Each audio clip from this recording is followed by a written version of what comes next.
Dire, plus on va avoir de clients, plus on va avoir peut-être de produits, on va avoir des employés et on appelle souvent l'entreprise une famille. Dans le fond, on part une famille puis on a comme un clan qui nous suit et puis c'est très facile de perdre le nord. Tu sais, je fais le parallèle avec des familles aussi. Les familles peuvent se perdre en soi parce que elles ne trouvent plus de sens. Comme l'individu aussi, des fois, va perdre le nord, on ne trouve plus son sens dans la vie. Et aujourd'hui, je veux parler de quelque chose qui est très important, c'est les valeurs de l'entreprise. Et dans le fond, je veux démystifier pourquoi c'est important, puis rattacher ça aussi. Peut-être les gens qui nous écoutent n'ont pas d'entreprise, mais un moment dans leur vie, ils se sont sentis peut-être perdus. On a déjà entendu parler des valeurs personnelles. Je sais pas si tu es familier avec le concept.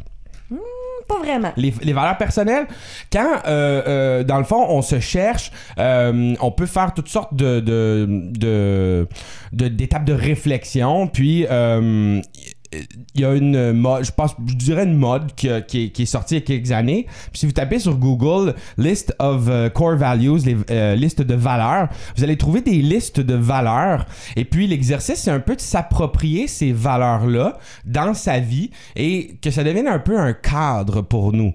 Dans le fond, je vais vous en lire quelques-unes rapidement, mais l'habilité, l'abondance, l'acceptance, c'est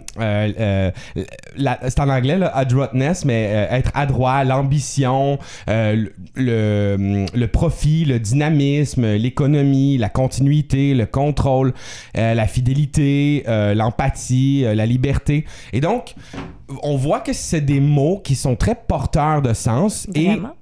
Et l'objectif est un peu de voir si ces mots-là collent à nous. Évidemment, on n'en choisit pas 100 000. C'est ça, je me disais, c'est une mission de vie incroyable. Oui, exact, c'est ça. Mais tu parles de mission de vie, c'est un exercice. Tu as peut-être déjà fait l'exercice de mission de vie. Oui, j'ai déjà fait. T'as déjà fait, ok, Ouais. parfait, excellent. Ceux qui ne connaissent pas l'auditoire, dans le fond, la mission de vie, c'est un peu justement aussi de trouver un sens.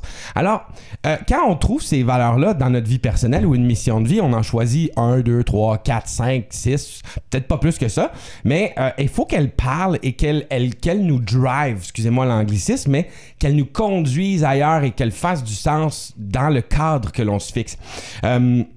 Et c'est la même chose en entreprise. Donc, les entreprises se fixent des missions dès le départ. Hein? L'individu va avoir de la misère à se fixer des missions de vie, mais l'entreprise, c'est comme si c'était un must dès le départ. Ça te prend une mission, ça te prend une vision. Ben c'est ça, David. Est-ce que d'entrée de jeu, quand quelqu'un se part une entreprise, se doit d'avoir sa mission tout de suite, son pourquoi elle le fait ou... Mais... en théorie, oui, mais en pratique, non. OK, ça vient comme après. Ben, c'est parce que la réalité de la PME, j'en ai côtoyé beaucoup, c'est souvent de la fougue. C'est souvent quelqu'un qui part une business, il a une idée folle dans son garage, il part quelque chose, puis let's go, on essaie de vendre. Puis souvent, ce qui initie les entreprises, c'est une vente. Tu sais, c'est une opportunité. Je sais pas, moi, j'ai inventé quelque chose, j'ai une patente, une nouvelle sorte de radio dans mon garage que j'ai inventé dans les années 60, ou je sais pas, moi, je vois une opportunité d'aller tondre des gazons dans le sud-ouest, puis là, je suis un petit gars, puis là, je réussis à vendre un gazon. Mais la réflexion elle est pas macro à dire dans quel environnement compétitif est-ce que je suis, oui, ou tu sais, c'est quoi ma mission, tu sais, on pense pas à ça. La mission vient un peu après. C'est sûr que quand tu pars une entreprise à un certain point, tu vas faire soit une école, tu vas faire un processus pour structurer ton entreprise, faire un plan d'affaires et tout ça. Et on va t'obliger à faire une mission.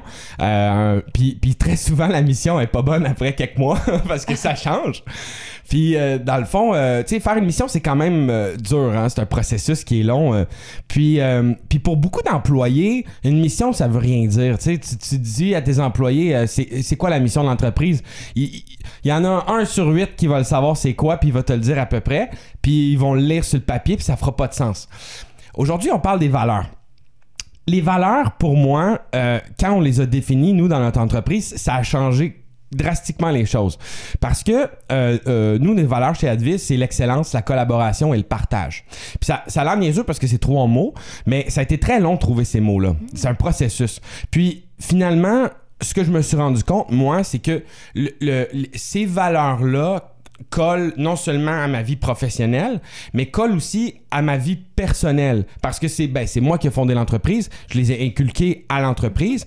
Et dans le fond, les valeurs te permettent d'avoir un cadre de réflexion au niveau de tes relations, que ce soit avec tes employés, que ce soit avec tes clients, que ce soit avec tes fournisseurs, que ce soit dans l'élaboration de tes produits, dans la compréhension de ce que tes clients vont avoir de tes produits et services, donc dans comment ton entreprise se positionne et c'est quoi son âme dans le fond.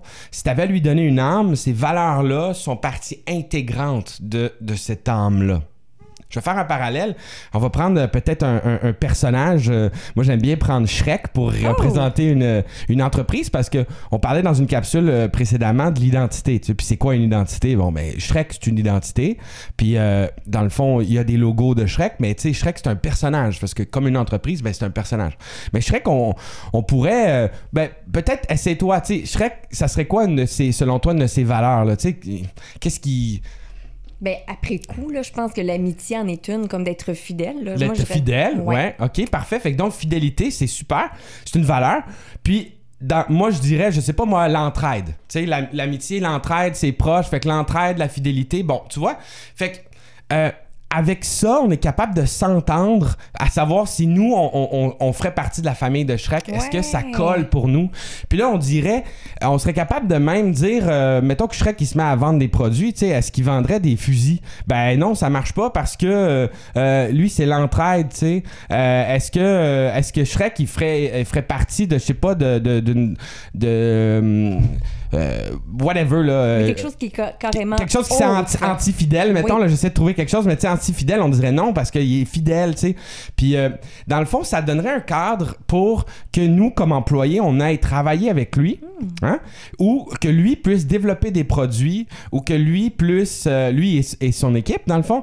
Et donc, ça va donner une vision claire puis de l'équipe aussi. De l'équipe aussi, puis les clients aussi. Les clients qui vont travailler avec lui, c'est des clients qui vont...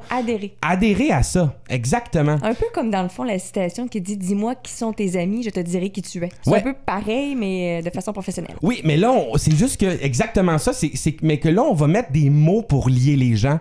Qu'est-ce qui les lie vraiment? C'est les valeurs. Tu sais, dans le fond, qu'est-ce qu'on apprend dans notre famille au départ? C'est des valeurs. Et donc, dans l'entreprise, c'est souvent oublié cette étape là. Moi, je vais repartir peut-être comme d'où c'est parti pour moi parce que les valeurs, c'est pas quelque chose que nous, dans notre travail, on fait pour les autres, mais on peut juste demander aux entreprises d'essayer de faire un exercice de valeurs. Fait que donc, je vais parler de moi si ça peut inspirer des gens. Mais moi, j'avais beaucoup de problématiques avec des employés ou des clients difficiles. Puis des fois, ça marchait pas. Puis je comprenais pas pourquoi. Puis ça arrive dans toutes les entreprises. J'ai parlé à des centaines d'entrepreneurs, puis tout le monde a ça. Et donc, à un certain point, j'ai été accompagné par une merveilleuse personne en ressources humaines, Marie-Hélène Chèvrefils. Et puis, je lui parlais de mes problématiques. Puis, elle me disait, David, il faut que tu définisses tes valeurs. Puis, ça va t'aider à trouver les bonnes ressources qui vont embarquer avec toi. Puis, tu sais, des fois, quand j'ai fait cet exercice-là, je me suis rendu compte qu'à chaque fois dans ma vie que ça marchait pas en couple, en amitié, dans la famille, des fois j'avais des heurts, avec les employés, des fois j'avais des problématiques avec certains clients, ça marchait pas. Puis j'étais toujours capable de le relier à l'excellence, la collaboration ou le partage. Parce que c'est mes valeurs. J'avais des clients qui voulaient pas être transparents avec nous, alors que nous, on voulait être transparents avec eux. Ça marchait pas. J'avais des clients qui voulaient pas être collaboratifs. J'avais des employés qui voulaient pas être collaboratifs. Ils voulaient travailler dans leur coin tout seul. Ben moi, ça marche pas pour moi. Fait que ça a pas fait des bonnes relations. J'avais des employés qui voulaient pas devenir excellents et se surpasser, alors que moi, je me surpasse continuellement, puis je veux les aider à se surpasser. Dans l'amitié, c'était ça aussi. Et donc, ça a permis de définir une espèce de cadre. Hey, c'est vraiment génial. C'est vraiment intéressant, hein? C'est philosophique ce matin. On parle pas nécessairement de marketing, mais l'aspect marketing de ça, c'est justement la partie clientèle. Finalement, ça nous a aidé à comprendre le positionnement qu'on allait avoir par rapport à des clients, à dire non, nous, ce qu'on veut comme client, c'est des clients qui veulent exceller en marketing, qui veulent une équipe avec qui collaborer et qui veulent partager et être transparents et qui veulent une transparence de l'autre côté. Puis là, on va avoir une chimie parfaite avec des clients avec qui on va aller loin. d'une part et d'autre. D'une t'sais. part et d'autre. Donc, on veut des relations long terme. Donc, c'est comme Shrek, il veut pas du monde qui vienne dans son étang une journée. Ils veulent des gens qui vont rester avec lui, qui vont fonder quelque chose et qui vont... Tu sais, t'as une communauté autour de ça. Donc, c'est ça qu'il veut. J'aime beaucoup Shrek. Je l'adore. Oui. Il est sympathique. Donc... comment définir ces valeurs? On va revenir un peu sur le concret de la chose. Il y a toutes sortes de façons de faire. La première façon, ce serait de choisir des mots. Vous allez sur Internet, un peu vous allez trouver une liste un peu comme ce que je vous ai lu tantôt. Il y en a plus de 400 qui ont été écrites des valeurs. Wow. Oui, c'est énorme, là. C'est un travail qui a été fait. Je sais pas d'où ça part, en fait, là, mais c'est un travail de psychologie, j'imagine. Là. Il y a toute une communauté de ressources humaines puis de psychologie qui ont travaillé à réfléchir à ça. Donc, vous choisissez des mots qui font du sens pour vous. Puis là, vous pouvez écrire sur une feuille de papier puis les regrouper dans des nuages de mots. Je sais pas si tu es familier un peu avec les nuages de mots. Ben, dans ce sens que ça va ensemble, si je veux dire. C'est un mot qui est... dans la même famille. Dans la même famille. Puis on dit performance, ben on les écrit un à côté de l'autre. Puis on va trouver un peu des synonymes qu'on va mettre dans des nuages. Puis à un moment donné, plus le nuage est gros, plus il fait du sens parce que plus ça nous parle. Tu comprends? Fait que dans le fond, tu pourrais dire performance, profitabilité, drive, je sais pas, rigueur, et ainsi de suite. Donc si ton nuage, à propos de ce sujet-là, c'est un des plus gros nuages, donc ça veut dire que c'est il y a quelque chose là-dedans. Okay. Exact. Puis là, tu vas choisir peut-être le mot qui fait le plus de sens. Parce que entre drive puis performance, ben il y a performance, c'est tu sais, ça n'a pas la même signification. Ça a un sens qui est commun, mais c'est pas le même. C'est pour ça que c'est pas le même mot, parce que ça veut pas dire la même chose. Donc ensuite, ce qu'on va faire, c'est que basé sur ces mots-là, on va essayer d'attacher des comportements que l'on trouve acceptables et que l'on ne trouve pas acceptables. C'est-à-dire, qu'est-ce que ça représente concrètement la performance, on va dire que c'est ce mot-là qu'on choisit, qu'est-ce que la performance représente pour mon entreprise, concrètement. Je veux que ça se représente comment dans mes produits. Ben, j'aimerais ça avoir des produits qui sont... Puis là, évidemment, tu dis pas je veux des produits performants, je veux des employés performants. Ça marche pas parce qu'il faut justement réfléchir au comportement. Il faut en être plus loin que juste le mot. Faut que le mot ait du sens. Donc, ça veut dire quoi être performant? Par exemple, je veux des produits qui vont durer longtemps. Performance égale durabilité. J'aimerais ça avoir des produits qui font en sorte que mes clients sont plus performants. On va dire que je fais des skis. J'aimerais ça que mes clients qui font du ski, ça soit les plus performants. Fait que ils vont plus loin, puis ils vont plus vite. Puis les plus grands athlètes du monde vont prendre mes skis, donc sont performants. Ensuite, mes employés, comment est-ce que ça va se faire? Ben, je vais avoir des employés qui sont performants. Ben oui, mais performants, tout le monde veut la performance. Qu'est-ce que tu vas faire concrètement? Puis qu'est-ce que tu n'accepteras pas? Arriver à l'heure pour toi, ce serait quelque chose de primordial parce que c'est de la performance. Exemple, ça pourrait être ça. Performance pourrait être de dire, je sais pas, moi, j'aimerais ça que tout le monde va avoir des objectifs, puis va remplir ses objectifs, puis va les dépasser, puis on va... Faire des études à côté encore pour aller chercher des... Exemple. Fait que là, tu définis, dans le fond, parce que le mot, là, pour moi, performant, puis pour toi, performant, ça veut dire deux choses. C'est vrai. Puis pour chaque employé, ça va vouloir dire une chose différente. L'idée, c'est que, comme entrepreneur, t'installes un cadre, un début de cadre, puis tu mets ce qui est acceptable et non acceptable. Mais ensuite, ce qui est le fun avec les valeurs, c'est que c'est un carré de sable. C'est-à-dire, t'installes, on va dire, nous, on a 3 valeurs. C'est comme si tu as trois couleurs de sable dans le bac à sable. Puis là, tout le monde est dans le bac à sable. Puis là, tu peux demander aux gens qu'est-ce que ça représente pour toi, cette valeur-là. Puis définis-toi là-dedans, qu'est-ce que ça veut dire pour toi? Puis là, il y en a qui vont te dire, ben pour moi, la performance, c'est, je sais pas moi, justement d'arriver à l'heure. Pour moi, la performance, c'est de concevoir les meilleurs produits pour les clients. Ou pour moi, la performance, c'est d'avoir une hyper bonne relation avec mes collègues puis d'être présent avec eux pour les rendre le plus performants possible. Donc, les gens vont interpréter la valeur à leur manière. Puis ça va tisser un meilleur lien, puis finalement une vision qui est beaucoup plus claire qu'un petit bout de papier avec 5 lignes qui dit nous sommes une entreprise qui fait X, Y, Z et qui s'en va à telle place. Qui impose aussi. Qui impose quelque chose, exactement, t'as tout compris. L'imposition ne fonctionne pas nécessairement à long terme dans une entreprise. Ben, Exact. même partout, je crois, là, parents avec un enfant imposent quelque chose, c'est pas toujours bien reçu. Tu sais, ça peut être un peu partout qu'on peut. Hein? Ouais, On a exact. des choses à faire. Non! C'est ça. Fait que ça, c'était une façon de le faire. Mais j'aime bien où ça s'en va la discussion parce que justement, on parle d'acceptation de ces valeurs-là de par les gens qui vont vivre avec ça. Les clients aussi, c'est un peu ça. C'est plus difficile de faire l'exercice avec les clients, mais en fait, c'est moi ce que je me suis rendu compte, c'est que plus j'avançais dans ma carrière, plus c'était important de parler des valeurs avec les clients en premier. Donc, t'abordes le sujet avec ton client. Exact, parce que nous on vend du service, donc on vend que de la relation. Et dans le fond, on parle d'emblée de notre cadre de relation, puis de dire si tu veux embarquer avec nous, évidemment, voici nos services, voici ce qu'on fait, voici ce qu'on peut t'aider à faire, mais il y en a plein qui font ça. Tu sais, on est des tonnes à Montréal qui font ça. Fait que, tu sais, tu peux aller travailler avec les autres, ça me dérange pas. Si tu veux travailler avec nous, voici un cadre, puis dans lequel on va évoluer ensemble. Puis, curieusement, ceux qui restent avec nous, puis avec qui on a le plus de fun, puis le plus de résultats, c'est les gens qui adhèrent à ce cadre-là. Puis c'est avec eux qu'on est le plus en santé financièrement, puis moralement. Tu sais, c'est ce qu'on veut dans une entreprise. T'as envie de rentrer travailler le matin. Ben, tu veux les deux, là. Tu sais, une entreprise saine, c'est une entreprise qui est profitable et qui génère de la valeur puis du bonheur. Donc, c'est avec ces partenaires-là qu'on a ça. Donc, je vous invite...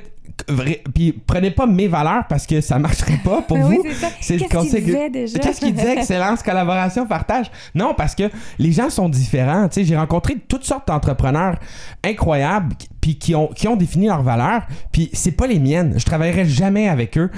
Puis je travaillerai pas pour eux. Ça n'empêche pas que j'ai de l'énorme respect puis de l'admiration pour ces gens-là. Ils ont fondé des entreprises incroyables, super belles.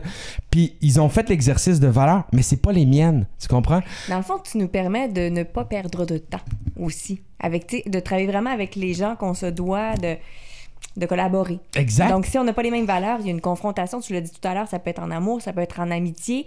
Fait que je pense que ça peut aider les gens à faire les bons choix parce que nous sommes nos choix aussi. Ben exact. Fait que ça permet vraiment de... Puis c'est un processus de réflexion qu'on se fait. Il n'y a pas beaucoup de cours en entrepreneuriat qui parlent des valeurs. C'est souvent les ressources humaines qui parlent des valeurs. Okay. Puis ça arrive, engager quelqu'un en ressources humaines, c'est souvent, tu vas faire ça quand tu vas avoir engagé une couple d'employés, là, tu vas aller chercher une ressource ou quand ça va mal. Puis quand ça va mal, c'est peut-être pas tout le temps de définir tes valeurs. Puis oui, si t'es ouvert à du coaching, moi j'ai toujours été ouvert à du coaching, j'ai eu la chance de m'intéresser à ces sujets-là puis de l'absorber puis de l'intégrer assez tôt dans le processus de mon entreprise. Mais moi, je conseille, en fait, j'aimerais ça que les entrepreneurs, dès le départ de leur entreprise, pensent à leurs valeurs. Parce que justement, David, aussi, tu nous amenais à penser aux petites entreprises. Ben donc, oui. tu viens nous parler des ressources humaines. Souvent, c'est les grandes entreprises qui peuvent vraiment en profiter. Ouais. Mais quelqu'un qui a une petite entreprise, qui est tout seul à tout faire, à gérer ça, c'est là que l'aide que tu transmets à travers ça, ça peut permettre à la personne de mieux gérer. Oui, puis je pense que quand tu définis ta mission, puis il y a aussi la vision, en fait. Ouais. Là, la mission, c'est ce que tu fais, puis la vision, c'est comment tu vas le faire, en fait. Là. Le meilleur exemple, c'est, mettons, ma mission, c'est de faire les meilleurs hamburgers, puis la vision, ben je peux avoir la vision du juste à temps comme McDo, ou d'avoir le burger que tu vas faire toi-même, comme chez Harvey's. C'était ça un peu, c'est le meilleur exemple pour comprendre mission-vision. Mais là-dedans, la vision, c'est juste la façon dont tu vas te rendre là, mais les deux ont la même mission. Mais les valeurs à travers ça, je trouve qu'il y a une grande place dès le départ de l'entreprise de dire oui, mais OK, je vais faire des burgers, puis je vais les faire avec une vision X, puis ma vision pourra changer dans quelques années. C'est pas grave. C'est la façon différente que je vais faire mon produit. Mais tu parles pas de qui tu es. Tu ne parles pas de comment tu vas vivre ça dans le cadre de ton quotidien. Tu fais juste parler de ton produit comme si le produit, c'était l'entreprise. Le produit, c'est pas l'entreprise. Le produit, c'est un résultat de l'entreprise. L'entreprise, même si c'est une entreprise de produits, tu vas avoir beaucoup d'individus puis beaucoup d'humains. Il n'y a pas d'entreprise que c'est juste de la machine. Là. Ça n'existe pas, ça. Fait qu'il faut que tu penses à toute la relation humaine que tu vas avoir avec tes clients, tes fournisseurs, tes employés qui sont le cœur de ta business. Mais on pense pas à ça. On pense au produit, on pense au burger. T'sais. Oui, à la fin, ça va être important parce que c'est ce que tu vas vendre. Puis le client, c'est ce qu'il va voir. Mais le client va ressentir une expérience quand il va rentrer dans le magasin ou quand il va voir ton service. Quand ton fournisseur va avoir le goût de travailler avec toi ou non, tu sais, tu vas vouloir qu'il te priorise sur d'autres des fois. Tu vas vouloir qu'il te fasse des rabais. Tu vas vouloir qu'il embarque avec toi dans l'aventure aussi puis qu'il soit là à long terme avec toi. Fait qu'il faut qu'il adhère à quelque chose, là. Fait que moi, je pense que les valeurs doivent être définies dès le départ. Ça m'amène à penser, tout ce que tu viens d'énumérer, tu veux être servi particulièrement.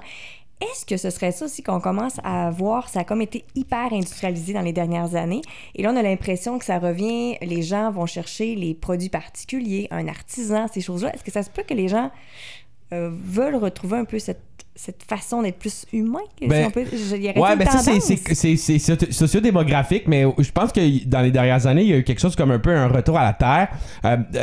Puis ça sort de génération un peu ces trucs-là. Là.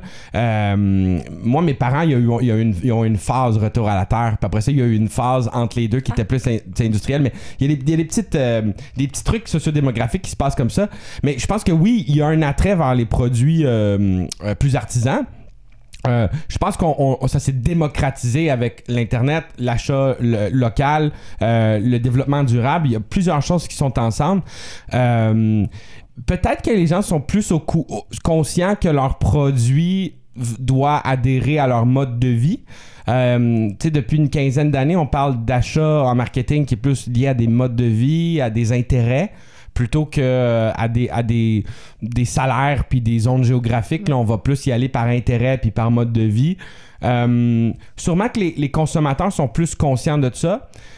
Puis dans le fond, le consommateur, il achète une marque pour son... Une marque, ça reste une marque, là. Je pense que la valeur va juste venir aider à définir cette marque-là puis la rendre plus claire. Tu sais, parce que la fille qui va aller dans un camp Lolé ou qui va faire du yoga, par exemple, ben, tu sais, si tu lui dis de nommer les valeurs de Lolé, elle va te nommer des mots. Ça va être dans les 400 mots qui existent de valeurs. Ça sera peut-être pas exactement les mots, mais pour elle, ça va représenter quelque chose. OK? Puis, mettons, on va dire confort, exemple. Fait que là, on va dire confort. Mais peut-être que Lolé, c'est pas confort le vrai terme qu'ils ont défini. Mais ils se sont dit, nous, on veut, je sais pas moi, paix d'esprit, on veut, oui, confort. Ils ont nommé plein de mots, un peu comme dans le nuage qu'on a dit. Mm-hmm. Fait que la personne, le consommateur, la consommatrice, elle adhère à ça, elle adhère à cette valeur-là, mais elle se l'est appropriée.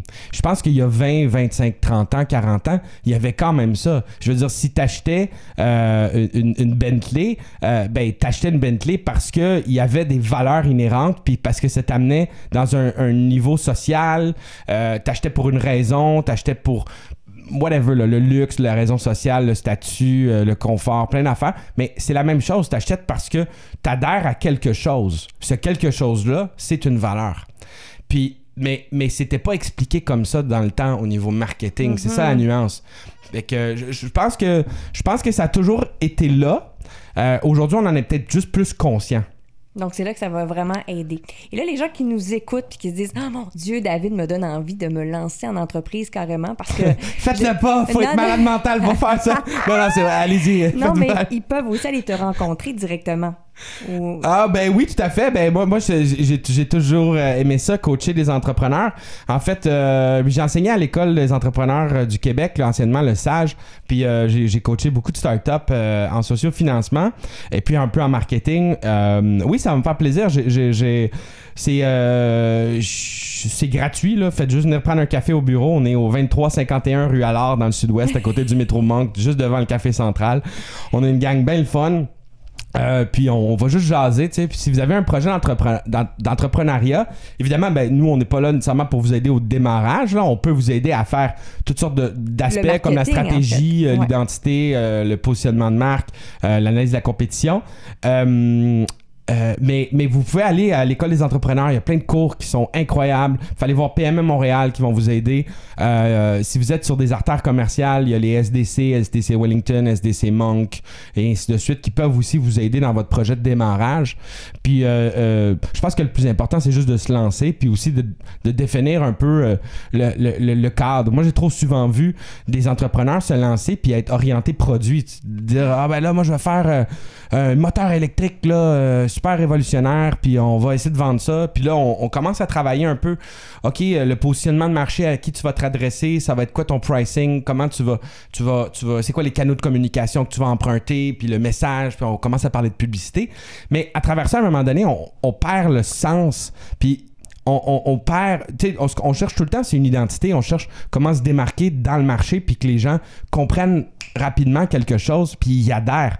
Ben, je pense que dans le processus, établir des valeurs, c'est super important. Puis ça peut pas être fait par une équipe externe, ça. Ça peut pas être fait... Une équipe externe peut t'aider à faire un positionnement de produit, peut t'aider à développer quelque chose, mais des valeurs, c'est inhérent, c'est intrinsèque à l'entreprise. C'est une des premières pierres que tu dois mettre sur le sol, tu sais, pour monter ta maison, là, je pense. Tantôt, je mentionnais une façon de... Je veux juste, avant qu'on finisse, je mentionnais une façon de le définir qui était de partir avec des nuages de mots. Ça, oui. C'est une méthode. Mais il y a une autre méthode qui est plutôt de partir de soi. C'est-à-dire de partir de soi et ensuite approfondir. Pour les gens qui sont peut-être un petit peu plus introvertis ou qui vont partir de leurs propres émotions pour aller vers l'extérieur, hein, on sait que l'extroversion, c'est de partir de l'énergie de l'extérieur puis d'amener vers soi. Puis l'introversion, c'est de partir de soi puis d'aller vers l'extérieur. Donc, si vous partez d'histoires que vous avez aimées et que vous n'avez pas aimées dans votre vie, partez peut-être des comportements que vous n'avez pas appréciés, ce que vous ne voulez pas avoir. Dire, OK, moi, j'accepte pas ça. Moi, je veux pas d'employés comme ça. Je veux pas de clients comme ça. Je veux pas cette situation-là. Puis là, après ça, vous allez dans le positif. C'est important d'aller dans le positif. Puis on veut 2 fois plus de positif que de négatif. Fait que là, vous dites, OK, ça, je veux ça. Ça, je veux des clients comme ça. Je veux des produits comme ça. J'aimerais ça avoir... Puis là vous rêvez. Wow. Puis ensuite, vous pouvez essayer de trouver les mots qui font le plus de sens pour représenter ça. Fait que c'est juste l'inverse du processus. Au lieu de partir du mot puis ensuite trouver ce qu'on aime, ce qu'on n'aime pas, mais on part de l'inverse, on part de ce qu'on aime, ce qu'on n'aime pas, puis on trouve les mots, puis on essaie de filtrer ça pour que ça fasse du sens. Très bon conseil, j'adore. Ben oui, super. Ouais. Donc, petit truc en terminant, essayez de faire ça simple, commencez peut-être avec 2, 3, puis voyez si après vous en avez besoin d'un petit peu plus. Puis voilà. Ben, merci beaucoup. Alors, j'étais avec David Paquet, spécialiste chez Advis. Advis, oui. Advis. Ce fut un grand plaisir de te recevoir. Et d'ailleurs, c'est possible de retrouver, parce que beaucoup d'informations, oui. Possible de retrouver la chronique ce matin sur la page de CKVL. Oui, merci beaucoup. Merci, bye. Bon week-end. Ben, à toi aussi. Voici MC12 Time.